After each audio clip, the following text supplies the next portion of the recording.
Good evening, good evening, good evening, good evening, good evening. It is your man, God of Docs, back with another episode of the Audible.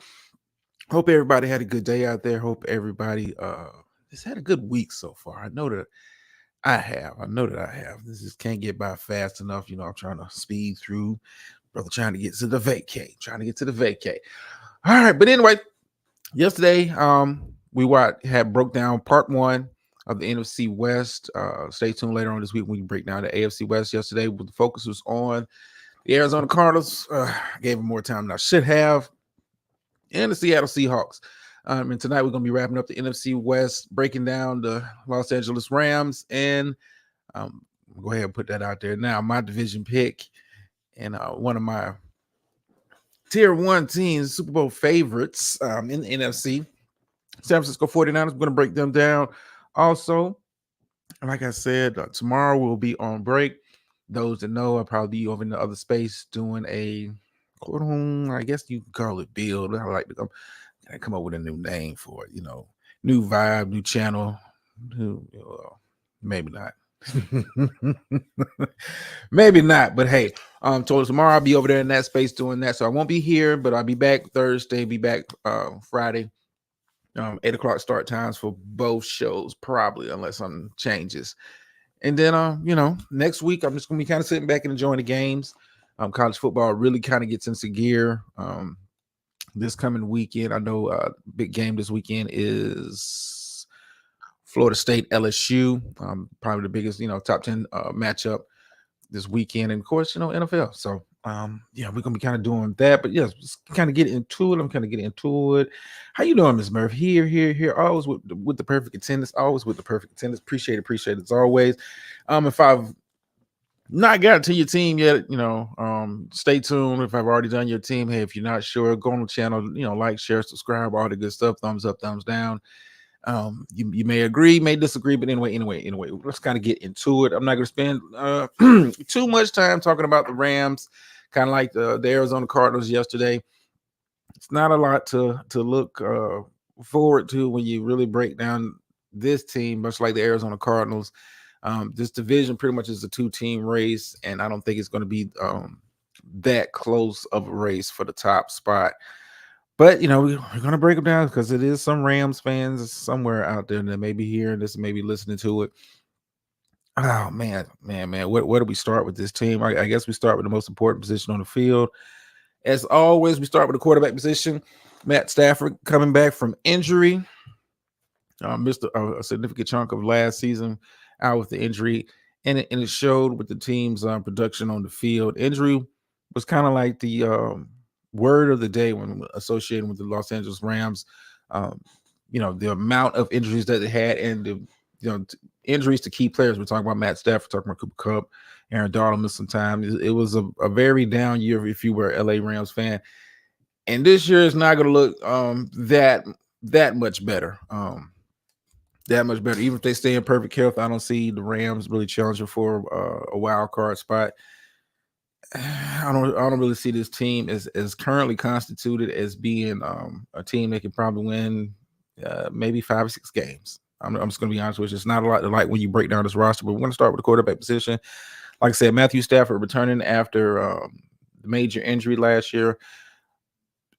When healthy, he's a very nice quarterback, is a Super Bowl winning quarterback. But the injuries are a concern. Age is also a concern. Matt Stafford is getting up there in years. Yeah, I know he was kind of tucked away in Detroit for all those years. And, some people may think, oh, he's, at the beginning of his prime. No, he's more on the back end of his career. And they went out and drafted Stetson Bennett. Now, Stetson Bennett, former quarterback of the University of Georgia. Not uberly talented, but does know how to play winning football, has been in winning situations before. 2-time national champion. So he knows how to play winning football. Now, will he get a chance to get on the field? I don't know.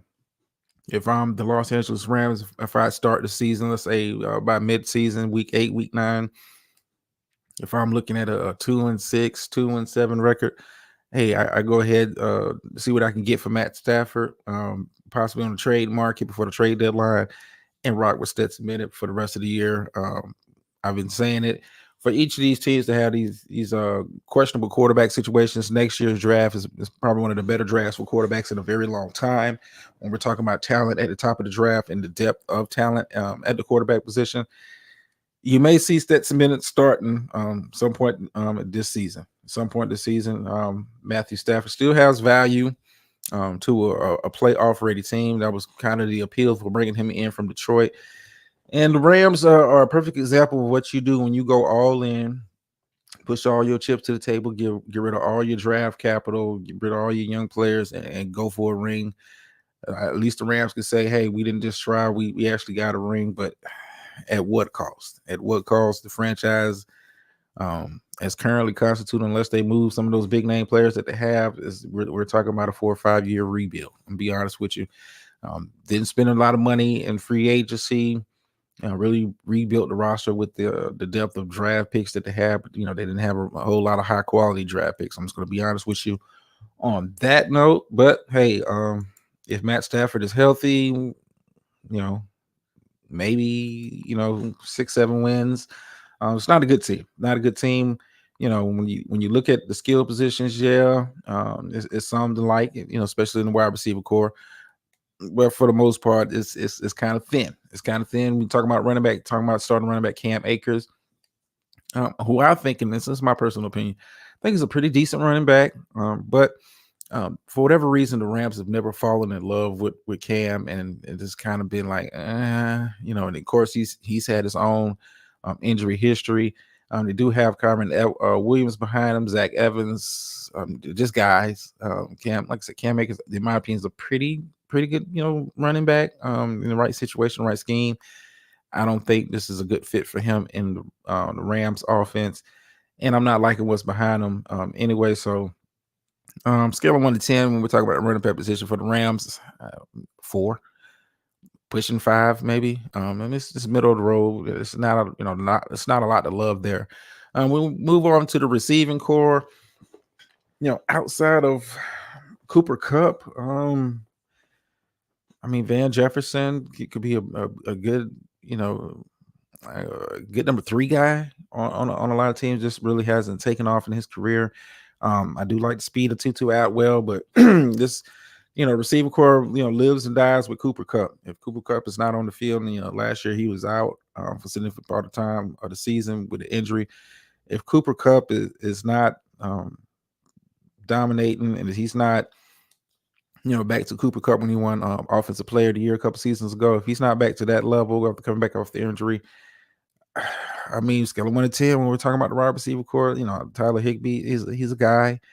Hunter Long, backup tight end, he's a guy. All right, 5, and I'm only going to give him 5 because Cooper Kupp. You take Cooper Kupp off this receiving core, this is one of the worst receiving cores in my opinion in the NFL. I don't. It's not a lot to love. It's not a lot of upside. It's not a lot of guys on this. Like, if they get time, they could take off. I just don't see it. Then it gets worse when you look at the Rams offense. We were talking about the offensive line. Rob Hamilton, right tackle's pretty good. That's about it. The rest of these guys are just guys. Overall, the offense outside of Stafford, outside of Kupp, we're talking about bottom of the league type offense. For the Rams fans, hopefully Matt Stafford returns back to form. Cooper Kupp returns back to form. This offense can be respectable enough. But I don't see this offense really threatening people. I don't see this offense really challenging people in the long run. And then when you look at the defensive side of the ball, how you go from bad to worse. You go from bad to worse. They still have Aaron Donald, probably the premier defensive tackle, depending on who you ask. Still a perennial defensive player of the year candidate every time he is on the field. But outside of that, it's not a lot to like, especially on the front four. I do like Byron Young in certain pass rush situations, but outside of Aaron Donald on that front four, it's not a lot to like. Like I said, this team really gutted. Really gutted this team. Guys left in free agency. The guys didn't have the money. They was pushed to the cap. And that's part of the price you pay when you go all in for a Super Bowl. And like I said, thankfully for them, they were able to capitalize on that and get a Super Bowl out of it. But this team is damaged goods, man. Only roster I could see being worse than this roster here, when you really break it down, is maybe the Arizona Cardinals. Probably the two worst teams I've reviewed so far this offseason. They got a lot of young guys. They had a lot of draft picks, but we're talking about mid fourth, fifth, sixth round guys. They may pan out, but none of these guys jump off the board to me. When you look at the linebacker core, linebacker core is like a who's who. Who are these guys? I can't really give you a report on these guys because I ain't gonna lie to you. I'm not really paying attention to the Rams. Kind of like I'm not paying attention to the Cardinals. Like I said, this is a 2-team division. I'm only doing it because, hey, I said I was going to do every team. When we look at the back end of this, the secondary, it doesn't get any better. I mean, they have youth there, they have young players there, but none of these guys do it for me. None of these guys give me the vibe if they're going to be a game changer or a guy to look out for on the rise. None of them. None of them. And like I said, I'm not going to spend how you doing, Gator Girl? I'm not going to spend too much time talking about Rams. This is like, when you really look at their roster and you really look at their situation going forward, yeah, they start to get some of their draft picks back. But I mean, when you mortgage the future, this is what you get. This is what you get. I mean, this is a shell of a team. I mean, you could put a lot of these guys in the lineup, and I wouldn't know who these guys were. I just wouldn't. The draft, like I said, it had a lot of draft picks, but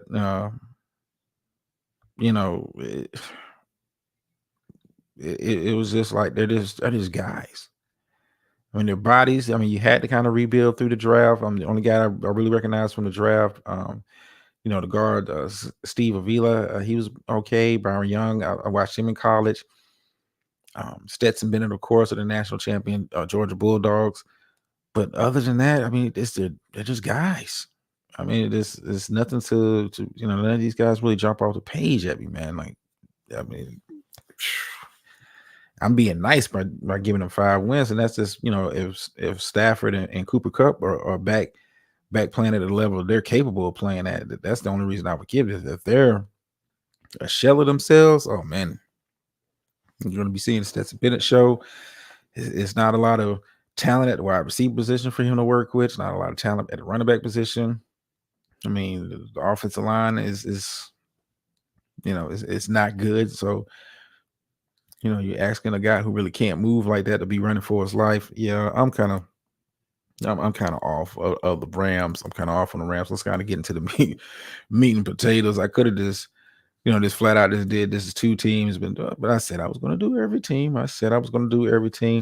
Now we're going to get into, let me kind of switch this over here because I want to make sure I'm highlighting the correct team while I'm breaking this down. We're moving on to the San Francisco 49ers. San Francisco 49ers coming off a NFC championship run.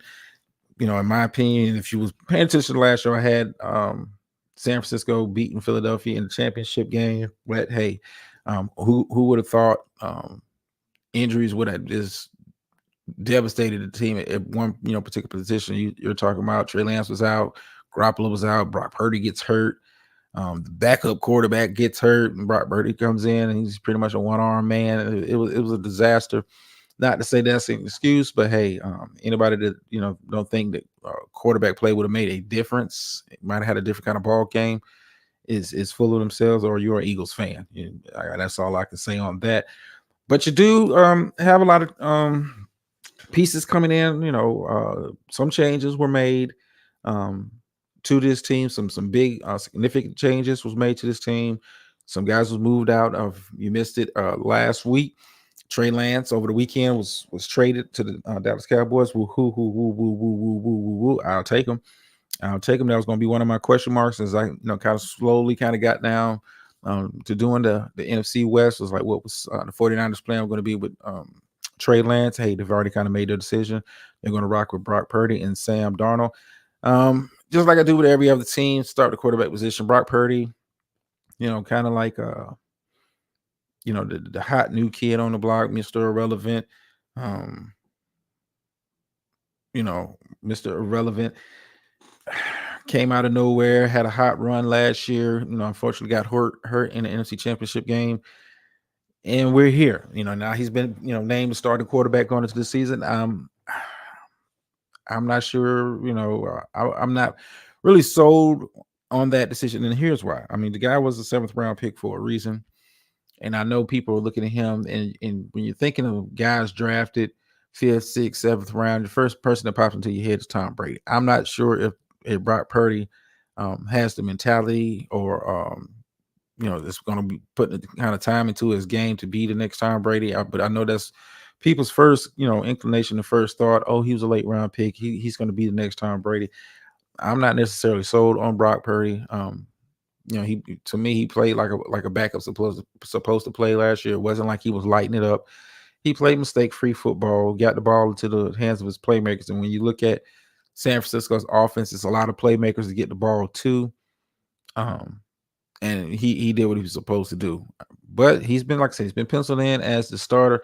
I'm not necessarily sold on him 100%. I think he's got a good chance to be successful because the amount of talent that he has around him, the situation that he's in, the scheme that he's in, and the playmakers that he's got. But does Brock Purdy put fear in me if I'm a defensive coordinator? No, it's the guys he's got around him that really cause me concern. Now, they do have Sam Darnold penciled in as number 2. I think if Brock Purdy kind of gets off to a rough start, Sam Darnold does have starting quarterback experience. I think he played pretty good. I mean, all things considered, I think he played pretty good last year in his time with the Carolina Panthers. I think he played pretty good. Gave him the number 2 job. It was a quarterback competition going into the off season. Sam Darnold, he may get a look. I mean, like they've moved on for Trey Lance. They said we're just going to go with the 2 quarterbacks. I don't know if I would have did that, but hey, I'm a Cowboys fan. I'm glad that you did. Now, when you look at the skill position players for the San Francisco 49ers, especially on the offensive side of the ball, and we're going to talk about the defense in a minute. Woo. When you talk about the skill position players for the San Francisco 49ers, you're talking about having all Pro Bowl, all pro talent at all 3 levels. And when I'm talking about all 3 levels of the offense, talking about the offensive line, talking about the receiver core, and I'm talking about the backfield. We're going to start with the backfield. They do bring back Christian McCaffrey, the do it all running back, formerly of the Carolina Panthers. He's a very good fit, and he showed he was a very good fit in this offense last year. I do like the backup running back a lot too. I like Elijah Mitchell. And normally I don't talk about the fullback position too much because a lot of teams don't really focus on the fullback position. They typically just have like a big tight end playing that position and run packages. But the 49ers are one of the few teams that really feature the fullback. And they have one of the best, if not the best fullback in football in Kyle Juszczyk. He's known to get out there, short yardage situations sometimes. He's very good in the pass game, very good in the pass block game. So you're talking about having a Pro Bowl running back, Pro Bowl fullback.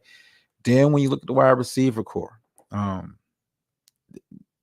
you got to include George Kittle when you talk about the wide receiver core. But when we're talking about this, just wide receivers, I like Deebo Samuel. I like Brandon Ayuk.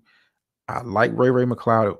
It's a lot to like with this receiving core. Yes, they're not the dominant receiving cores that you see around the NFL, namely the Miami Dolphins, Cincinnati Bengals, as far as like big name, big yards, scare you type guys. But Deebo Samuels and Brandon Ayuk, very good route runners, very good with the ball, yards after the catch, very good in that. I like Ray McCloud. He's kind of a very good number 3, number 4 type receiver. Sits well into the slot. Like they don't really have burners on the wide, on this team. But with the Kyle Shanahan offense, it's not really a beat you over the top. It's more of the traditional West Coast offense where we're kind of going to keep it short to intermediate, get the ball into the hands of our playmakers, and allow them to operate. And when you have the receivers that they have, it kind of keeps the box clean. Defense have to be honest. You also have to include, when we're talking about receiving options, you have to also include, like I said, Kyle Juszczyk is also used into the passing game.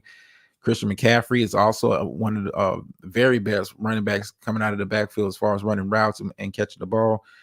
And then when you look at tight end, they do rock out here with George Kittle, who in my opinion is still one of the top 5 tight ends. And I'm gonna be honest about it. When I talk about complete tight end, I'm talking about route running, catching the ball, and blocking. George Kittle's number 1. I know a lot of attention is focused in on Travis Kelce, and rightfully so, with the offensive receiving numbers that he's been able to put up over his career. But when I break down all around best tight end, I got to give it to Kittle. Very good blocker, very good pass catcher. Not just a guy that's going to go 8 yards and turn in or turn out. He's a very good route runner, very good with the ball in his hands after the ball. Like I said, he's top 5, 9-5. The way the NFL is kind of set up now, tight ends blocking is not as emphasized as it would have been, and it may be like the 90s during the Cowboys era. That era when you had the Brent Jones, the Jay Novaceks, those ilk of tight ends who had to kind of be very good at both. But give me George Kittle. If you want to give me George Kittle over Travis Kelce, I'm not going to be mad at you. I'm not going to be mad at you. I'm losing a little bit on the route running side, but not that much, and I'm getting a very better blocker. And speaking of blockers, excuse me, y'all. Let me give me a sip of water.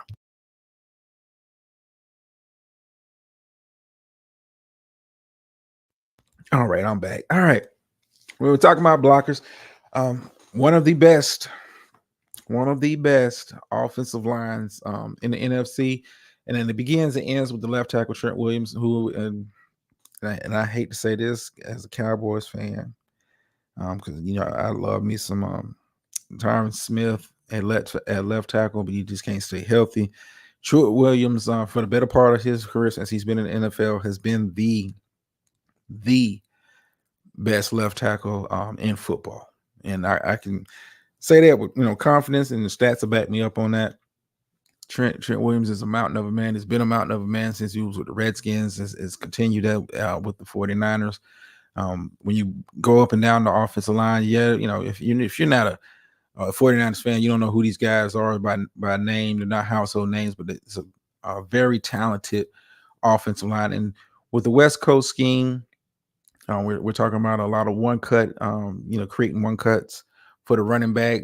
Not really having to hold up too long in pass protection because the scheme is designed for short to intermediate passing. So where they may falter at, they may struggle a little bit along that offensive line at times when they have to hold up. If San Francisco is close enough in the game, it allows the running game to be viable. But if they're having to play catch up, and you kind of saw that in the NFC Championship game, playing the Philadelphia Eagles, even a good offensive line to break down under too much pressure. So, but it's a lot like when you look at this offense. I'm talking about, from the running back, position on down. The only question I would have with this offense has got to be Brock Purdy. Will he be able to repeat, quote unquote, the magic that he had last year? I mean, teams now have a full off season of tape on him. He's you got to be aware of what his limitations are as a quarterback. He wasn't 7th round for a reason. I do have San Francisco as my division winner just based on the overall talent of the team. And we're talking about the defense. We're gonna kind of get that. I mean, the defense got better. And it's crazy when you think about it. The defense got better. I mean, what a good job of drafting by that front office, especially on the defensive side of the ball, to be able to a lot of these guys are in-house, but just to pick guys up off the free agency pool, the amount of talent when you really, really, really, really look at this team. Man, I mean, they're talented at all levels, and I'm talking about real talent. You're talking about some of the best players at their position, kind of talent on the defensive side. We're going to start with the defensive line. It ends and begins with Nick Bosa. Monster defensive end, very good in the run game also. I mean, but when you look at this, I'm just going to focus on when you look at this roster, and if you ever get a chance, take a look at this roster. We're talking about the amount of talent they have on the defensive line. You're talking about Drake Jackson, formerly highly touted player out of USC. He's in the rotation. You have a former Clemson superstar for about 5 years ago, Cleveland Farrell. He's now part of the rotation, and that's just at the defensive end position. That's just at the defensive end. The amount of talent they have at defensive end. Then when you look at defensive tackle, I mean, it was already good, a very good defensive line last year.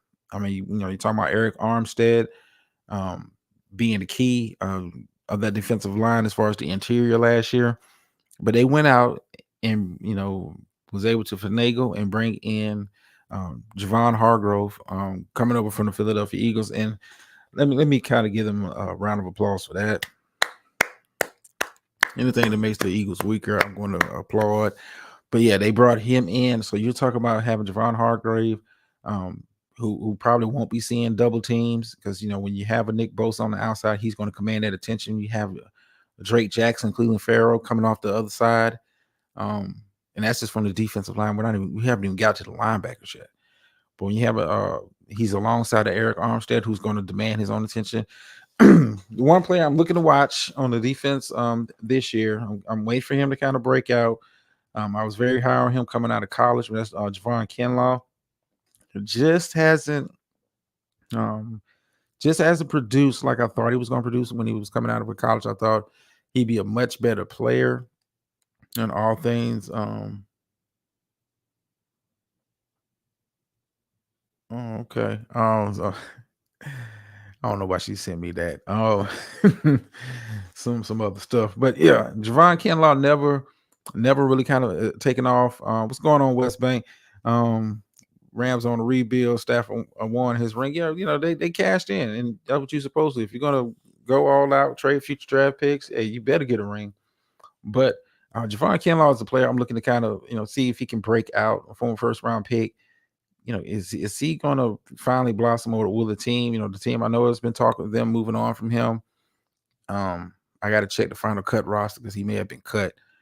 But if they kept him, I'm waiting for him to kind of break out. Then let's break it down. When we look at the linebacker position, you talk about the best middle linebacker in football, and I'm not afraid to say it. Fred Warner is a monster of a talent.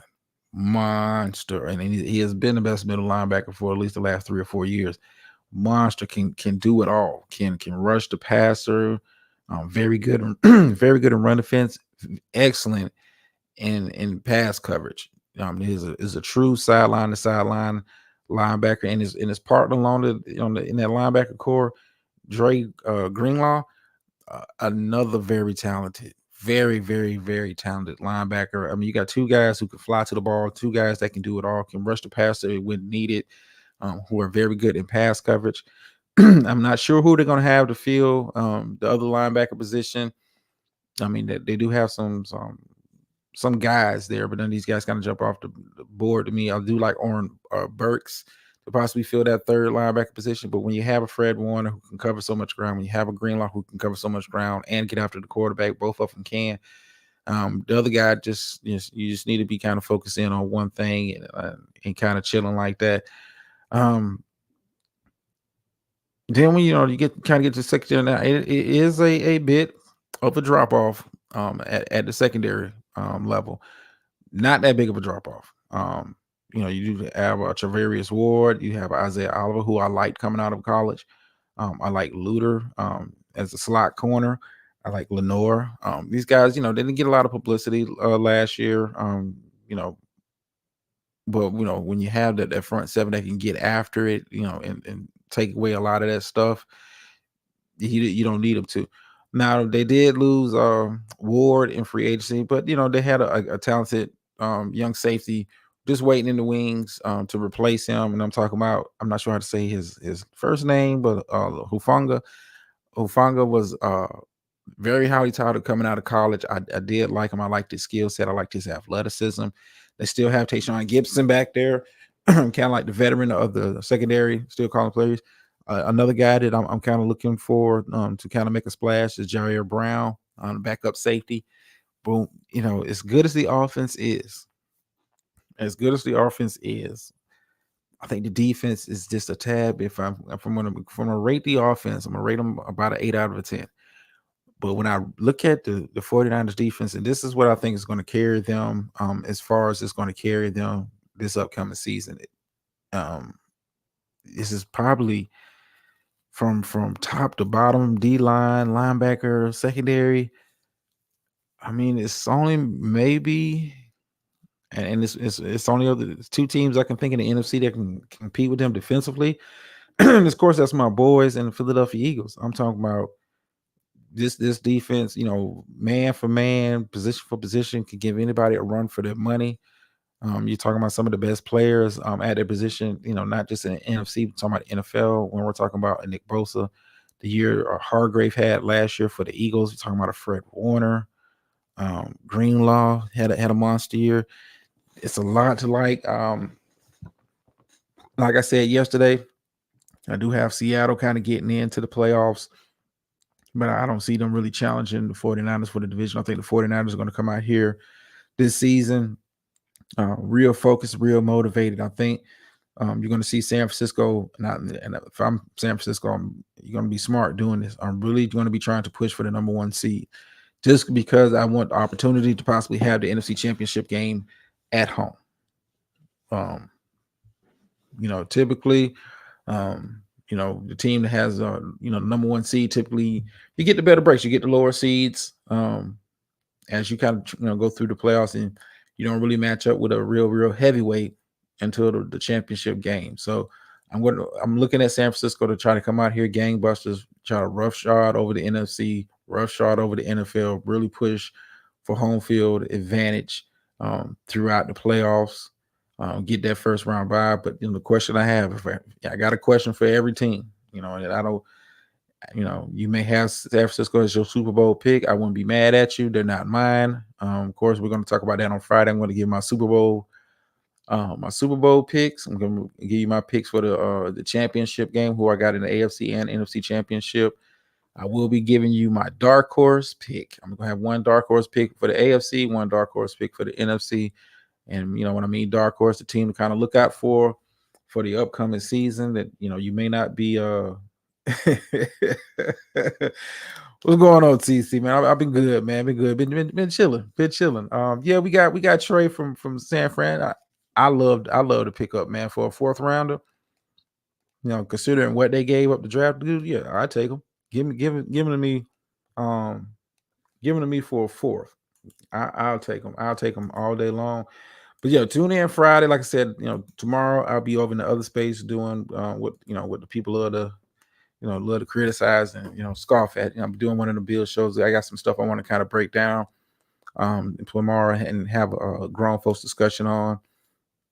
I think I'm kind of give you guys a preview. I think our community. When I say our, y'all know what I'm talking about. I think our community really need to get serious about becoming real aware of what you can and can't do as far as firearms in your state. I think we need to I don't want to get too much of the show away, but I think it's a stigma in our community of people that own guns. You think we'll talk about that tomorrow because I had some interesting conversations with some people offline, and I was just kind of blown away by their mindset when we're talking about gun ownership in our community. But we'll kind of talk about that tomorrow for that show.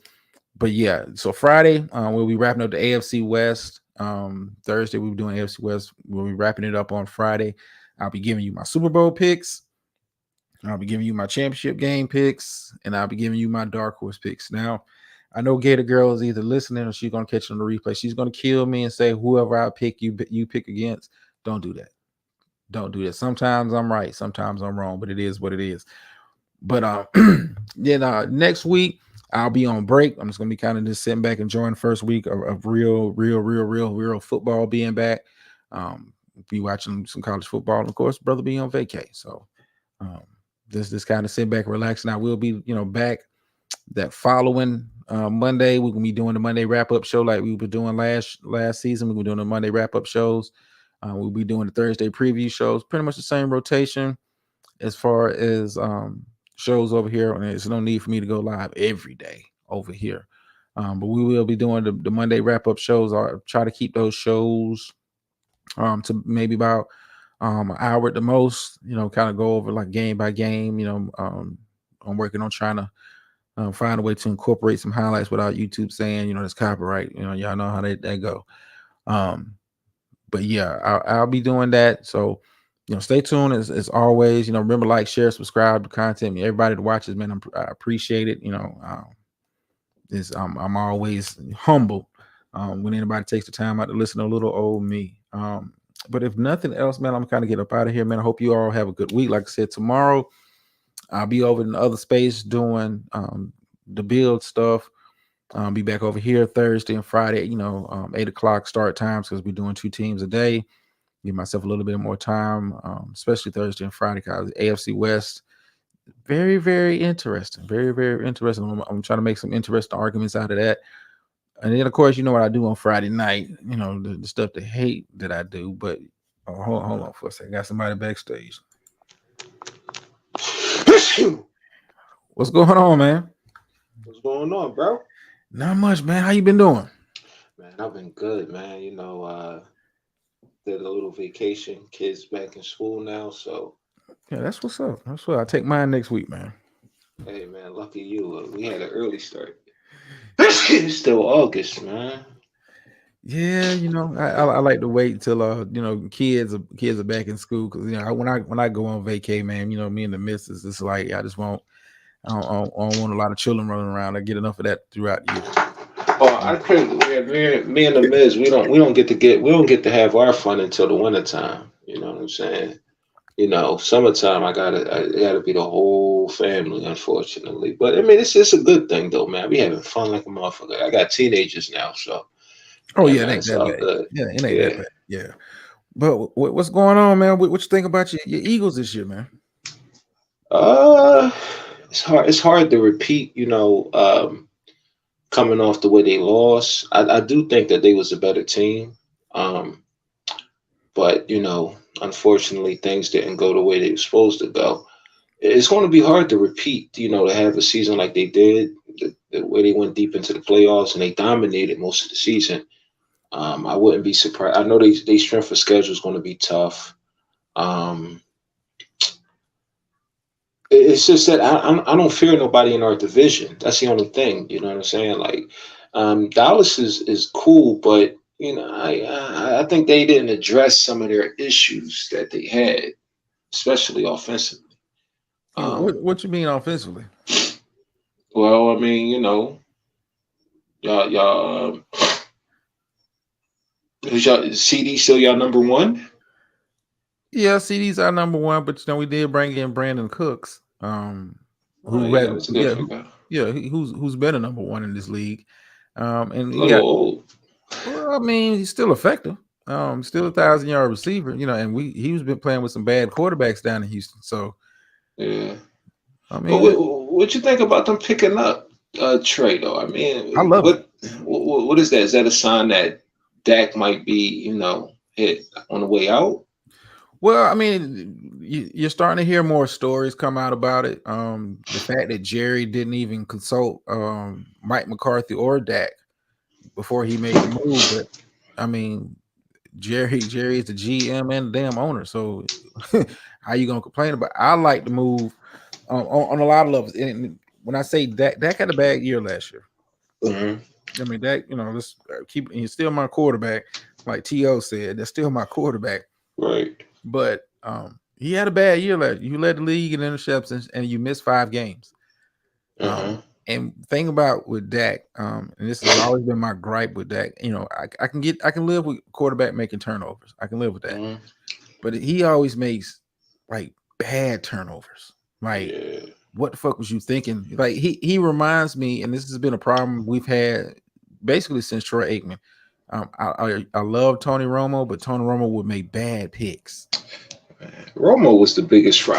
I don't know how. Okay. Well, Ghost dropped out. Hopefully he'll come back.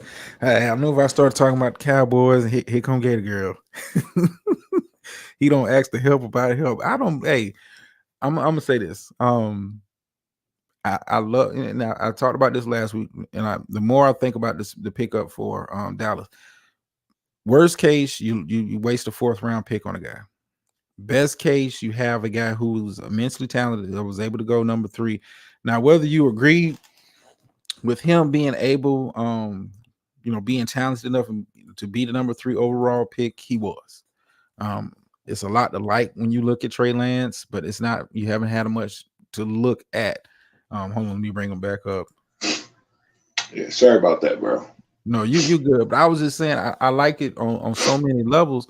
I mean, because at the worst we lose a fourth round pick. We waste a fourth round pick on a bust. I mean, we still have Cooper Rush in house. We've seen what he can do when forced to be put into a situation.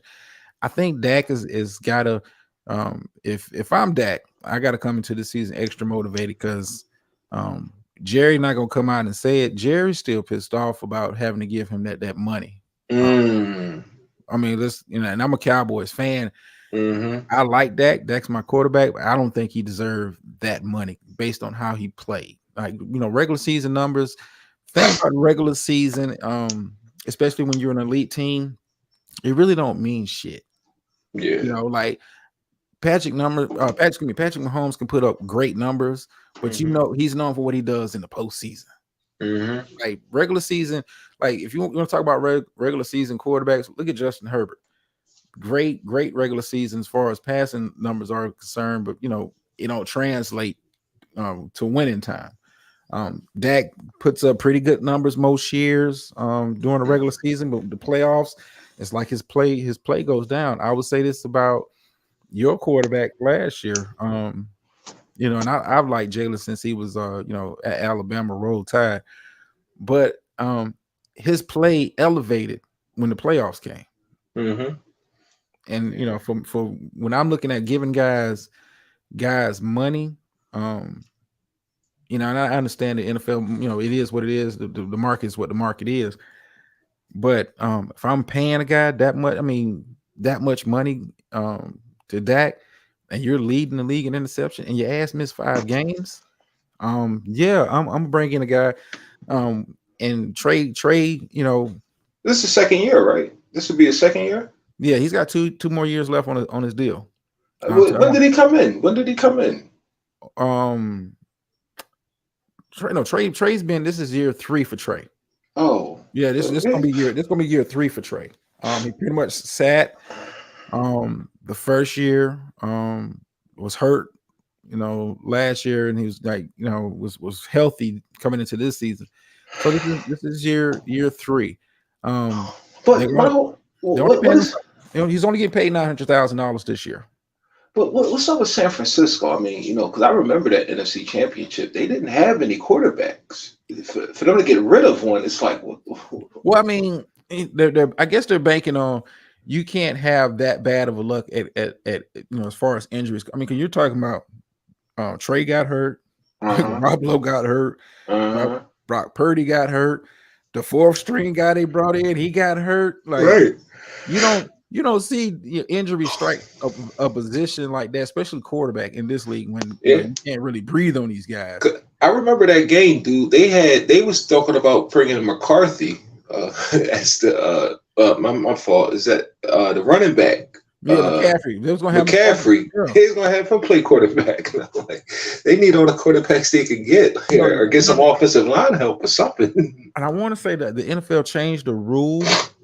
I want to say they changed the rule when it comes to the quarterback position. I think teams are able to carry like an emergency quarterback because the NFC Championship, that was a bad look for the league. Yeah.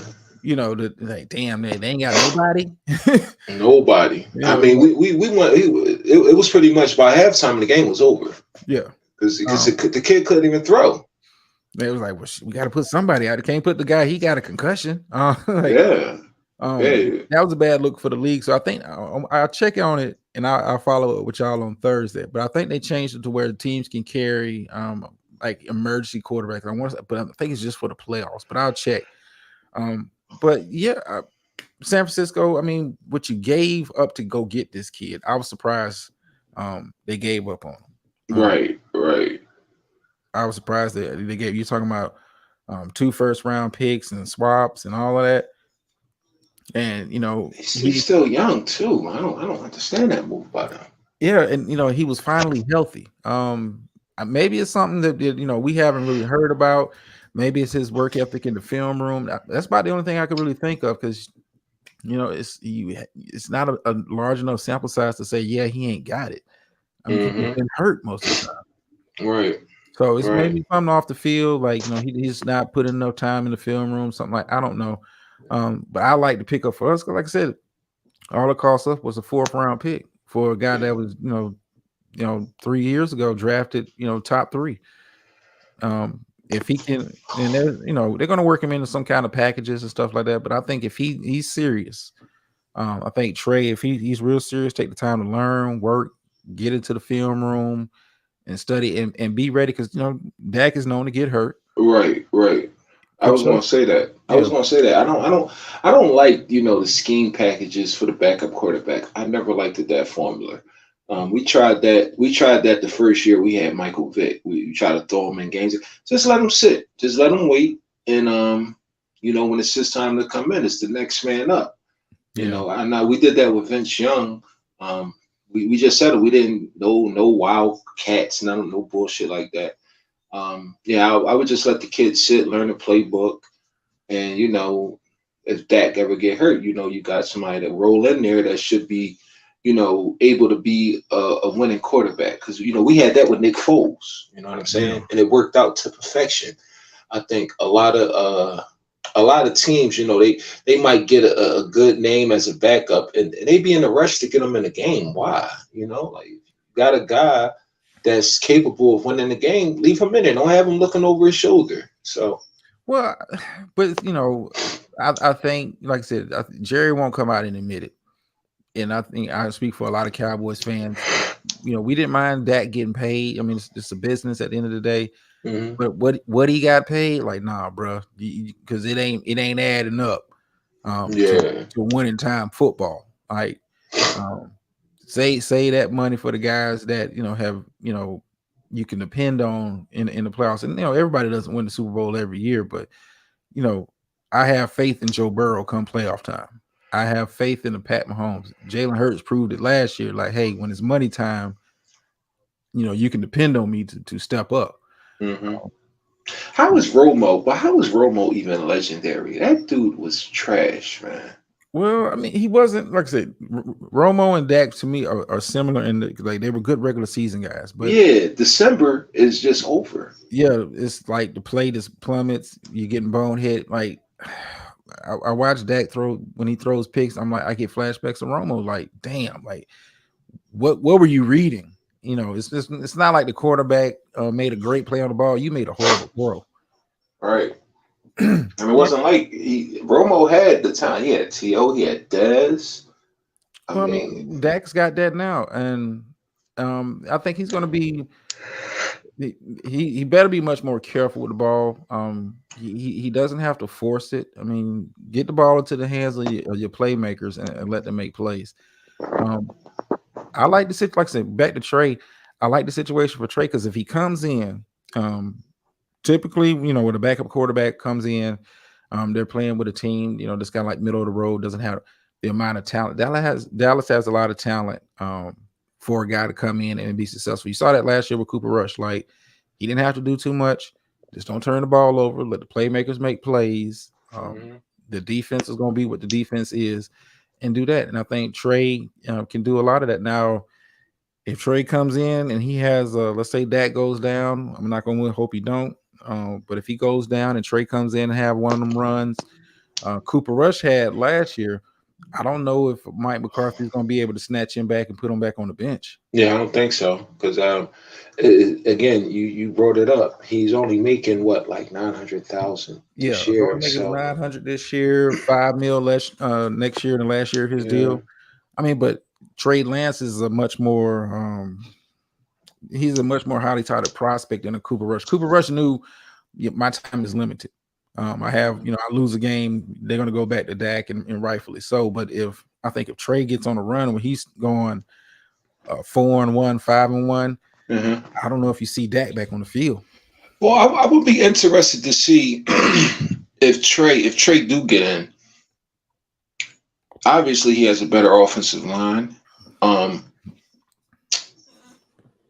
he got McCaffrey a little late last year, Yeah. so it wasn't like he had the running game.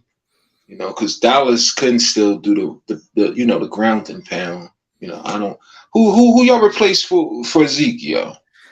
We drafted a guy. I want to say he's out of Kansas State. Hmm. Small guy, 5'5", Deuce Vaughn. I like him. Um, But who y'all going into the season with? Pollard. Pollard. Okay. Now Pollard's a horse. He a beast a little bit. Yeah. He can carry a load. Yeah. But yeah, y'all got a big offensive line, so I would be interested to see the kid in there. Who you think he gonna get any preseason snaps? Well, no, preseason's over. Yeah, that wrapped up this weekend. Oh, Preseason's really? over. Yeah, preseason. They only do 3 games now.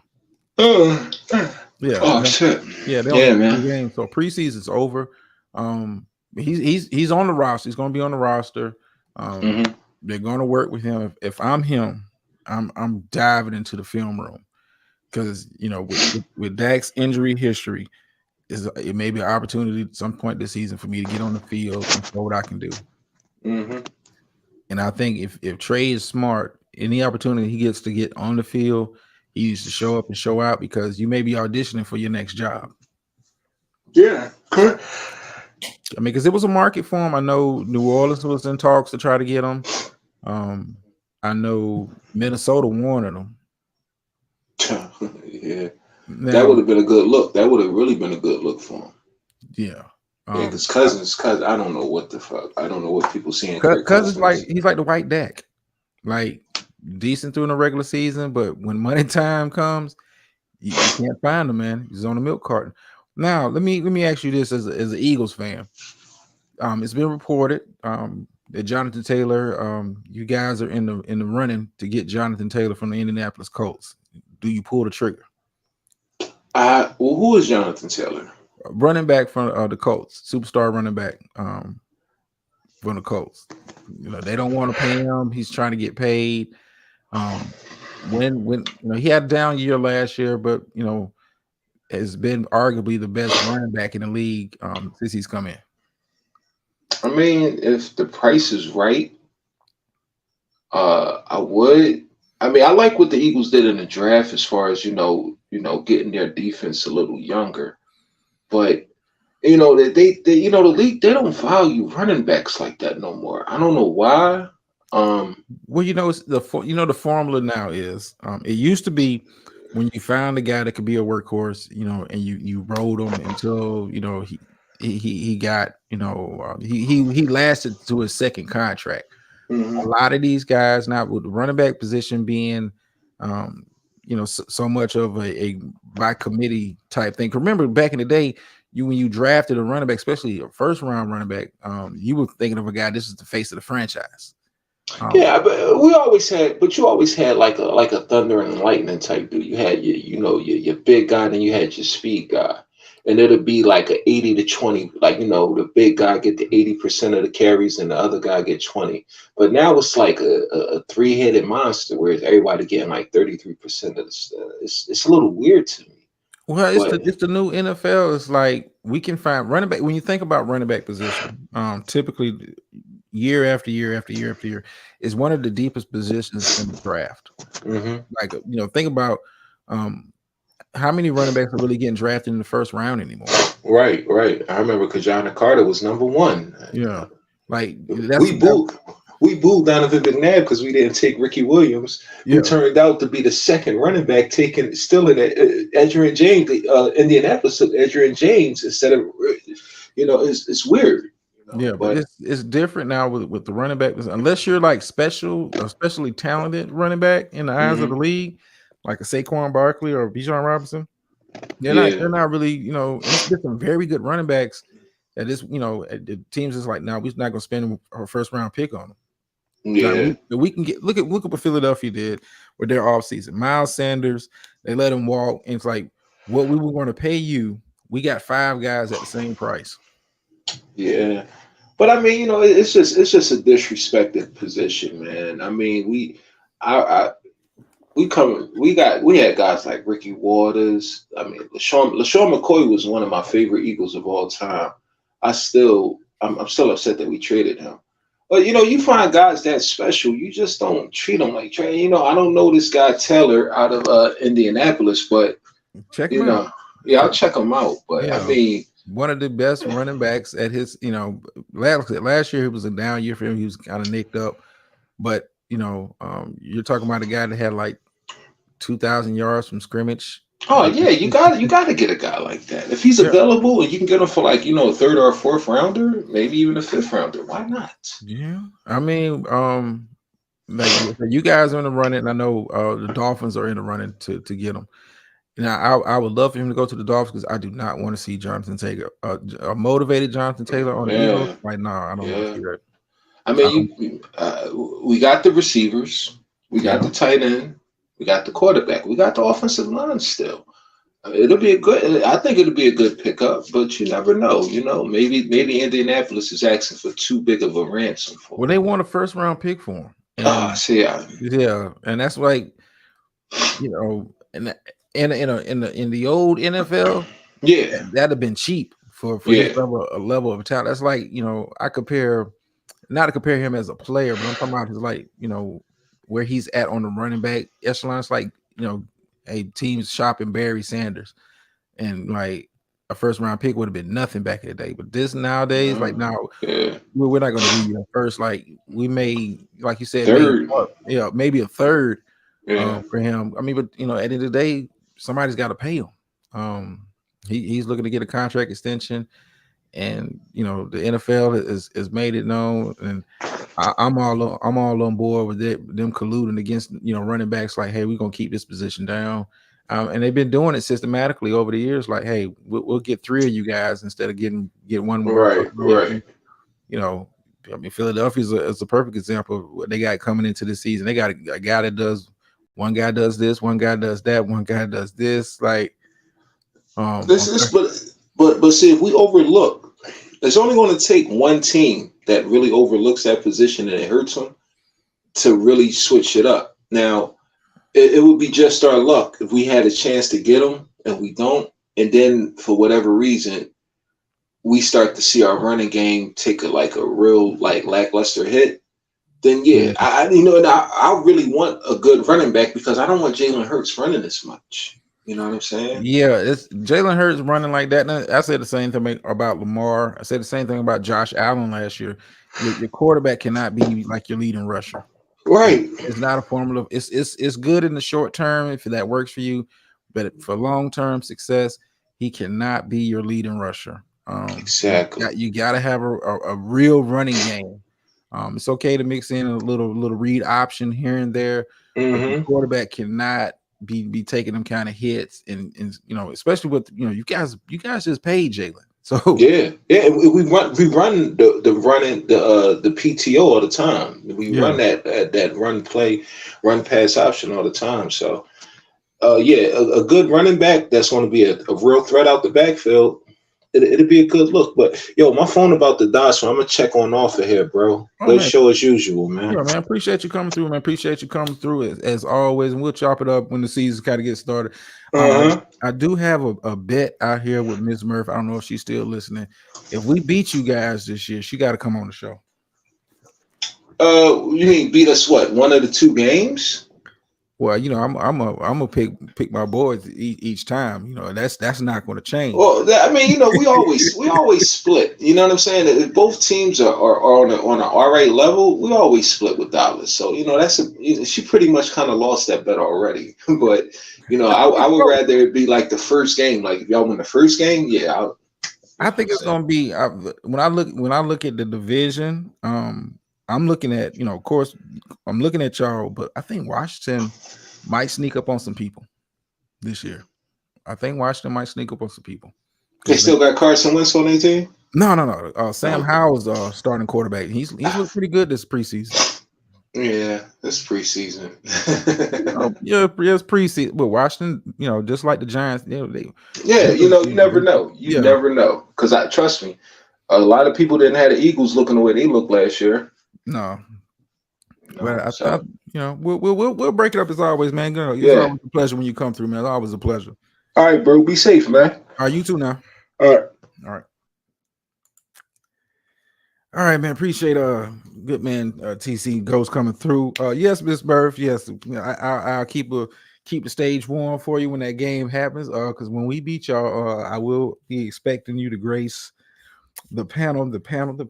I didn't get a chance to kind of get into the chat. I was up here talking, running my mouth. How you doing, Dr. Nikki? Keep as always. Keep. Make sure you come through tomorrow. I'm doing a show in the other space. Kind of follow up on the community post you made the other day.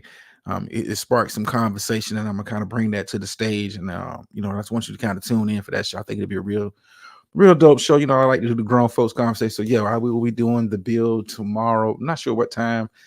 Maybe doing it around 8, maybe 9. So if you got time, come through, check it out. But yeah, you kind of spark something. You spark the conversation with me and some other people, and I'm gonna kind of bring that to the sector. And then of course, I gotta do my stuff on Friday. But anyway, let me kind of get my behind up out of here, man. It's always it's a pleasure. It's always like, share, subscribe. It's always appreciated. Always appreciate thumbs up, thumbs down, and all that good stuff. Let me end you off with the phrase that pays over here. Sometimes you win, sometimes you lose, but every time you learn. And I'm out.